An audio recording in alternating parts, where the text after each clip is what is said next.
What's up, YouTube? Nick here, filming what may be one of my last motovlogs of the year.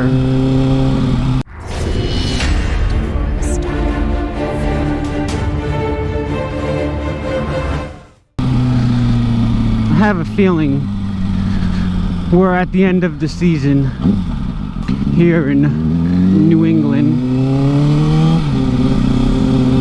I'm hoping the rain will hold out just long enough for me to make it down to the bank and back. And yes, I went back to the Hero 4 Black on my helmet and the Hero 7 on my handlebars because honestly, I kind of like the setup better. I think that somebody really needs to take the time to make a better mic adapter for the Type-C connections. And there may even be one out there. So if you know of one, let me know. Because everything I've searched and seen, the only way to get an external audio input into the Hero 7 is with their GoPro official adapter. But I would think somebody out there can make one. But worst case scenario, I just got to pick up an extra one so that I can attach one permanently to a helmet. So today I figured I'd try something a little different, and I put my Hero Session on the top of my helmet facing backwards. So if you're curious to see if it can pull off any good footage from behind me, who knows, maybe I'll catch something good. I got my unique Q500 drone up for sale on a couple different outlets. Hoping I can get some money for that soon and pick up a DJI Spark. It's only 1080p, but I'm fine with that. If I can find a Mavic Air at a decent price, then I might try to grab one of those instead. But from everything I've read about the DJI Spark, you know, the thing's pretty decent other than its lack of 4K video.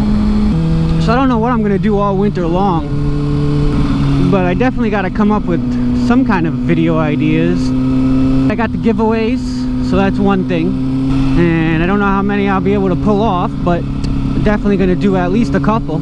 For anybody new just joining in, if you haven't seen any of my other videos, I own a gun store in Jewett City, Connecticut called One Stop Tactical.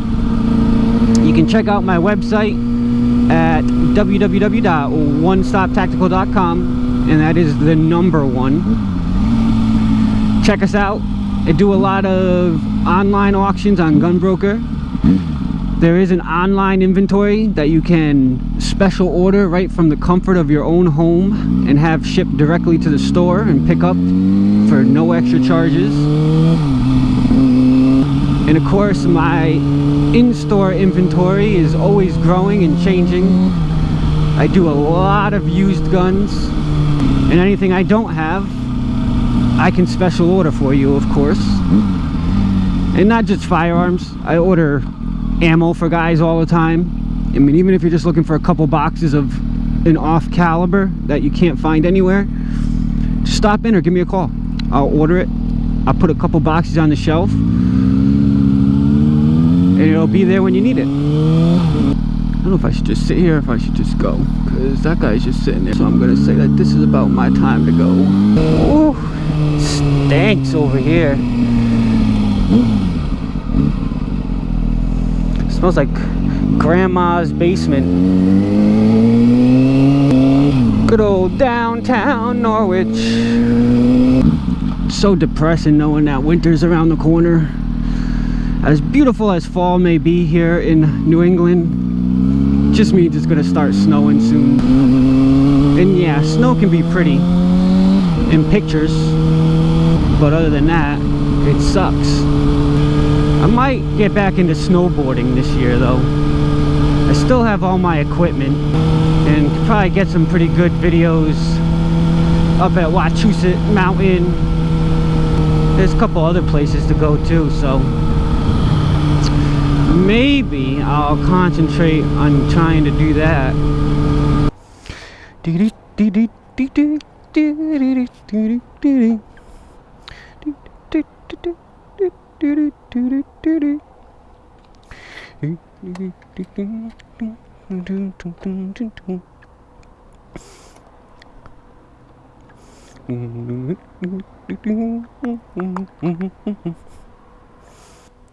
I have no idea why that song is stuck in my head, but it is.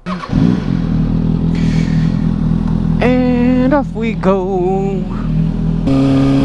Man, is this light gonna turn green right when I get to it? Oh my goodness! We are on a roll today. Oh my! If it isn't my lucky day. Gonna have to stop and get gas somewhere here soon. But I'm glad I got to get out today and make at least one more video. If next week is still as nice as this, then hopefully I can get out and do one more.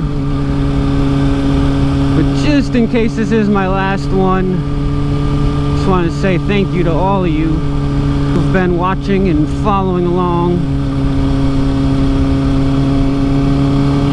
Every one of your views is much appreciated. And next year I'll come back and hit it even harder. 299. Hopefully I can make it back home, because I think it's only about 289 next to my house.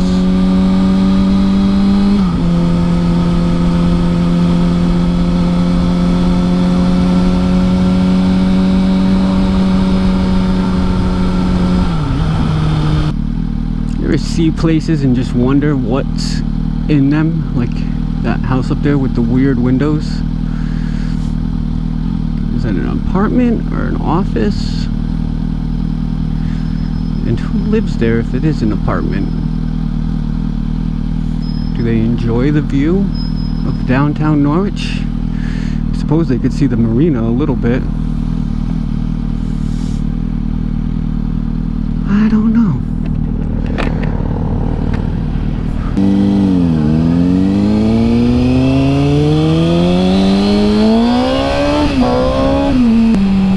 Going. I want to tell you guys a story that I've been thinking about recently for some reason,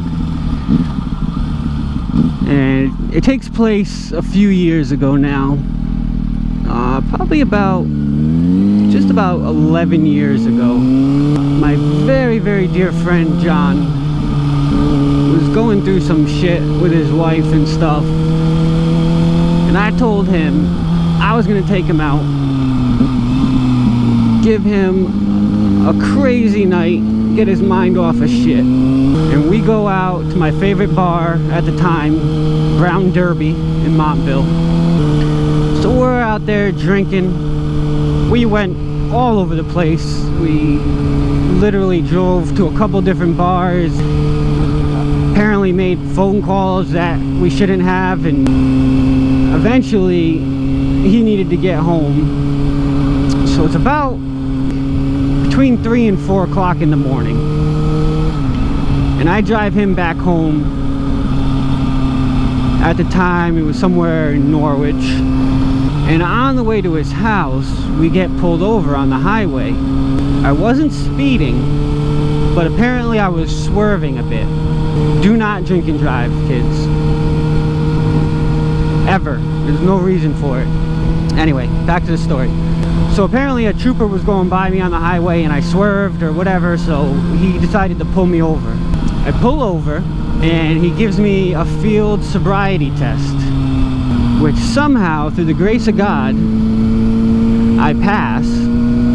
He writes me a $75 ticket for unable to maintain a lane on the highway and sends me on my way. Of course, me and John are freaking out. We're like, wow, how did that just happen? Now I drop him off at home. I head back out to bring myself home. At this point in time, it's very close to 5 o'clock in the morning. We've been out all night, been drinking all night, already been pulled over once. So I'm on my way home on the back roads. and I can feel myself kind of dozing off and, you know, going in and out of sleep. So I've got the radio blasting, I got the windows down, trying to keep myself awake. It's kind of foggy out, the sun's just starting to peek up. Right before my road to my house is a bit of a curve. Right before the curve, I decided that was the best possible time to pass out and fall asleep. I took out 10 out of 13 guardrails that went around the curve to protect you from going off of the road, and then hit this big tree that's right at the end of the guardrails. The car actually went airborne for a period of time. It started to act like it was going to flip, but because it hit the tree, it flipped back down. So the whole roof was crushed in. The front and rear bumper were off the car. All the windows were smashed out. The windshield, the back window, the entire right side of the roof of the car was smashed in, like just crushed right down to the seat. But I did have my seatbelt on, luckily. Although when I woke up, I had bruising across my chest, like it looked like someone whacked me in the chest with a baseball bat.